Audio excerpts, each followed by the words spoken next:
오늘은 요한복음 6장 5절에서 15절, 33에서 35절 생명의 떡에 대해 말씀드리겠습니다. 그 후에 예수께서 디베라의 갈릴리 바다 건너편으로 가시며 많은 무리가 따른다라고 말하고 있습니다. 5천 명이 넘는 사람들이 장정 5천 명을 말하는 것입니다. 그의 가족을 말한다면 한 2천 명, 2만 명 이상을 말하겠죠. 그 사람들이 와서 늦게까지 말씀을 듣고 지쳤을 적에 예수님께서 제자들에게 떡을 주라고 말합니다. 그러니까 빌립이 말하기를 200데나리온으로서도 부족한 그 5천 명을 어떻게 먹을 수 있느냐라고 말할 적에 안드레가 한 아이가 있어 보리떡 5개와 물고기 2마리를 있다고 말하고 그것을 가지고 오게 됩니다. 그러나 이것을 어떻게 먹일 수 있는지는 전혀 알지 못하고 드려지고 있습니다. 들어지는 마음을 사용하시는 하나님, 들어지는 마음을 사용하시는 예수님입니다. 보리떡 5개, 물고기 2마리로 5천 명 이상을 먹였기 때문에 우리는 오병이어라고 말하면서 육의 양식을 먹이신 예수님의 기적에 대해서 말씀하고 있습니다. 들어지는 마음을 사용하셨었고 질서의 하나님이십니다. 사람들을 앉게 하셨습니다. 그것의 잔디가 많은지라 사람들이 아느니 수가 5천 명쯤 되더라 그랬습니다. 예수께서 떡을 가져 축사하신 후에 제자들이 그룹에게 나눠줬습니다. 마태복음에 예수님께서 축사하시고 제자들이 주고 제자들이 그룹에게 나눠줬다라고 말하고 있습니다. 5천 명의 사람들이 앉지 않았고 떡을 먹겠다고 그냥 몰려들었다면 어떤 상황이 일어났을지 상상해 보시기 바랍니다. 사람들이 서로 압사하게 되었을 것이고 악의 다툼이 일어났을 것입니다. 그래서 예수님은 질서의 하나님, 그 평화의 하나님의 모습을 알기 때문에 앉게 하셨었고 또 그 다음에 축사하셨습니다. 하나님으로부터 오는 것이라는 것을 사람들에게 보여줬고 먼저 제자들에게 주었었습니다. 그리고 제자들이 그룹에게 나누어졌습니다. 말씀의 양식이 어떻게 오는지 우리는 볼 수 있습니다. 예수님으로부터 제자들에게 또 그 그룹들에게 갔습니다. 말씀이 예수님으로부터 지금의 세상에는 예수님으로부터 직접 오는 경우가 많습니다. 성경을 읽음을 통해서. 그러나 그때는 성경을 읽는 책도 없었으니까 들은 사람을 통해서 전달될 수밖에 없었던 것입니다. 증폭하시는 하나님이십니다. 물질의 한계를 뛰어넘으셨습니다. 어떻게 보리떡 5개 물고기 2마리가 5천 명 이상, 5천 명의 장정을 먹일 수 있느냐라는 것은 지금의 현실에 우리가 그 물질의 세계에서 사는 사람들한테는 퀘스천이고 불가능하다라고 말합니다. 그리고 이것을 해석하기가 어려우니까 많은 다른 해석들이 지금은 존재하고 있습니다. 그러나 성경은 분명하게 말씀하셨습니다. 주님이 축사하신 후에 그 제자들을 통해서 주고 5천 명 그 넘는 그 장정과 그 가족을 먹이는 것을 성경에 기록하고 있습니다. 물질의 한계를 뛰어넘으셨습니다. 낭비가 없는 하나님이십니다. 보리떡 5개를 먹고 나면 조각이 12바구니에 찼더라. 그것을 낭비하지 말고 다 모으라고 말하고 있습니다. 이것이 우리가 보고 있는 그 5천 명을 먹였던 오병이어의 기적의 말씀인 것입니다. 그러면은 사람들의 오해가 거기서 생기게 됩니다. 예수께서 그들이 와서 자기를 억지로 붙들어 임금 삼으려는 줄 아시고 다시 혼자 산으로 떠나가시니라. 요한복음은 기적을 기적이라고 부르지 않고 사인이나 이적, 증표라고 말했습니다. 말하자면 기적을 보고 그 기적 그 자체만으로서 만족하기 때문인 것인데 요한은 그것이 아니라 그 기적이나 이적을 베푸신 이유는 그 뒤에 계시는 하나님의 뜻을 헤아리라고 말하고 있는 것입니다. 많은 사람들은 기적을 보았고 이적을 보았으면 그것으로 인해서 모든 그 다음에 하나님의 뜻은 헤아리지 못하고 그 주어진 혜택으로 인해서 안주하는 미련함을 보이기 때문인 것입니다. 왜 5천 명을 먹이셨는가? 그것은 그 다음 기절이 말해줍니다. 근데 그 전에 왜 떡이 중요한가라는 것은 알기 위해서는 사도행전 6장 1절을 보셔야 됩니다.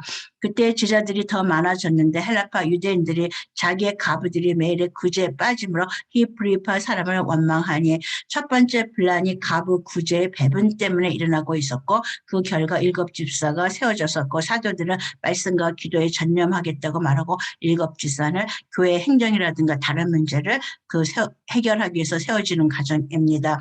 그러면 이것이 왜 문제가 되었는지 보면 헬라파 가부와 유대파 가부들이 나누어졌었습니다. 유대파 가부들은 당연히 이스라엘 사람이고 헬라파 가부는 이방인 헬라인 중에서 유대인이었던가 이런 사람들이 예수를 믿게 되고 예루살렘 성전에 들어왔었을 적에 가부들이라는 건 그 당시에는 생활의 수단이 없는 가난한 층을 말합니다. 가장 하층의 사람들을 말하는데 먼저 매일 구제할 양식을 줄 적에 헬라파 가부보다는 유대인 가부한테 더 많이 돌아갔을 것이고 또 그들에게 더 좋은 양이 돌아갔을 것입니다.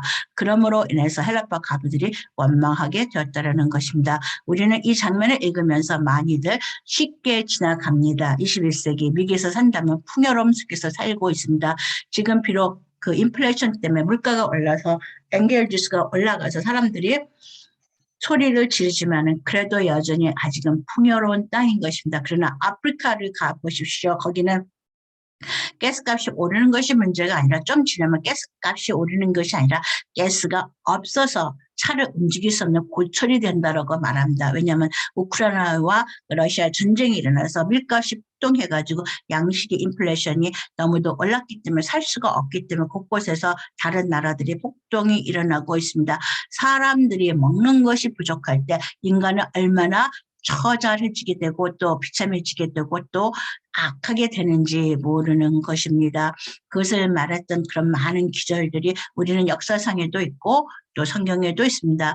양식이 부족할 적에 사람들은 싸우게 되어져 있습니다. 누가 더 갖고 갔는지, 있을 적에는 누가 더 갖고 갔는지, 누가 더 많은 것을 먹는지 중요하지 않습니다.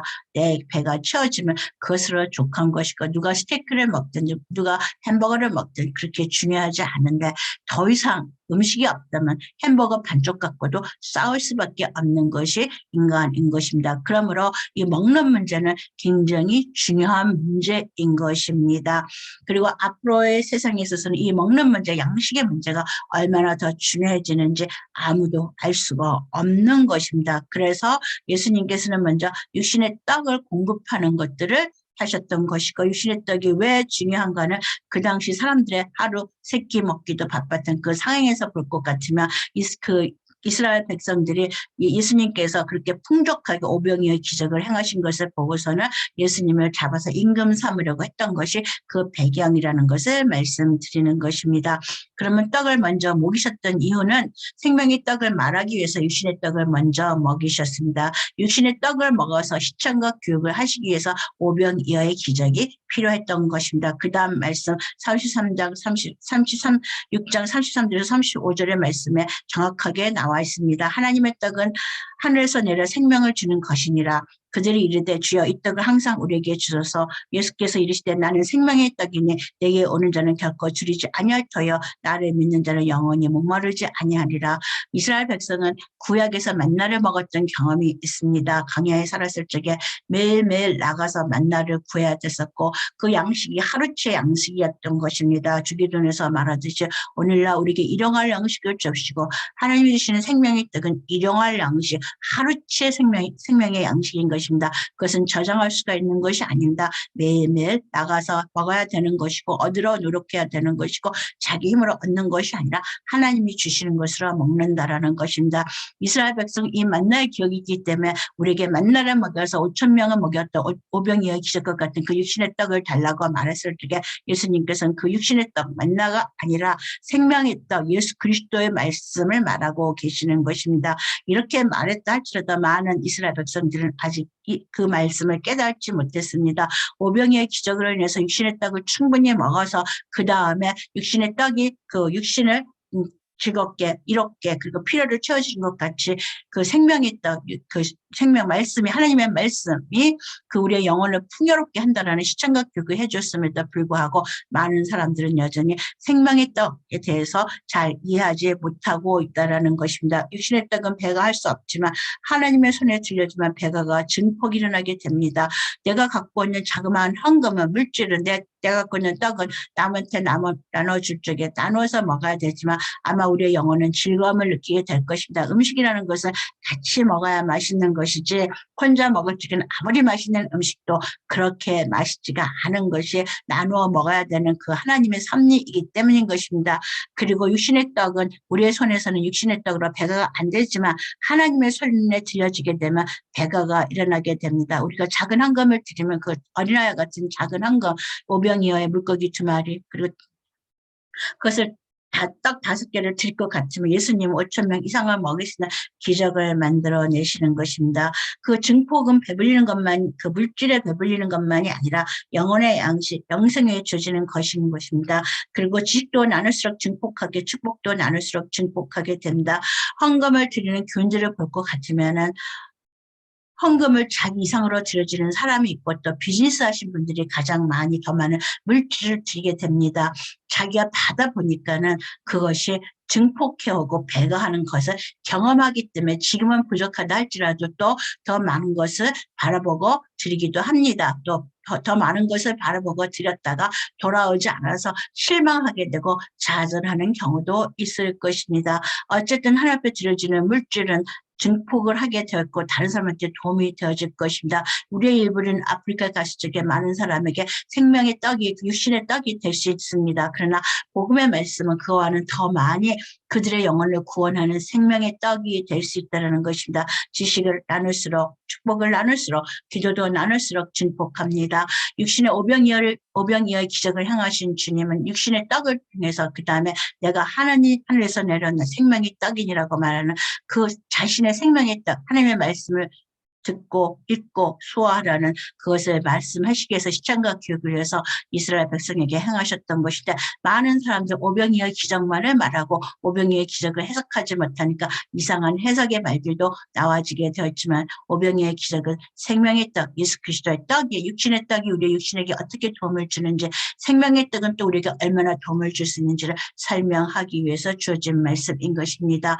말씀 생명의 떡을 먹으면서 우리의 축복이 배가하고 물질이 배가하고 증폭해지는 삶의 경험들 우리 삶 속에 있기를 바랍니다. 감사합니다.